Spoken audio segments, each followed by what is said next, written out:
Border অনেক vast, বর্ডারে অনেক এরিয়া আছে যেগুলো হয়তো বা গার্ড করা কঠিন, ডার্ক সাইড আছে, নেই যে তা না, বাট এটাকে বুঝতে হবে যে এরিয়াগুলো ডার্ক সাইড সেটা কিন্তু সন্ত্রাসীদের জন্য অনেকটা আনএক্সেসেবল।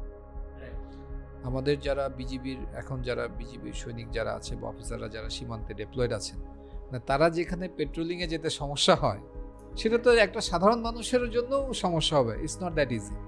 এবং বর্ডার এরিয়াতে ক্রস বর্ডার করার জন্য কিছু পাচারকারী থাকে, কিছু দালাল থাকে, দে নো দ্য রুট, এবং এই সম্ভাব্য দালাল বা সম্ভাব্য পাচারকারীদের তথ্য কিন্তু বিজিবির ব্যাটালিয়নগুলোতে থাকে। তা আমরা যে মুভিতে দেখি গুপ্ত সুড়ঙ্গ দিয়ে নিয়ে যায়, না সামথিং লাইক দ্যাট, এরকম ব্যাপারটা না, ইটস নট লাইক দ্যাট, সেটা সেভাবে না। তো আমি বিজিবির থেকে যেটা বলতে পারি যে হ্যাঁ, এমন না যে পাচার হয় না বা চোরাচালান হয় না, হয়।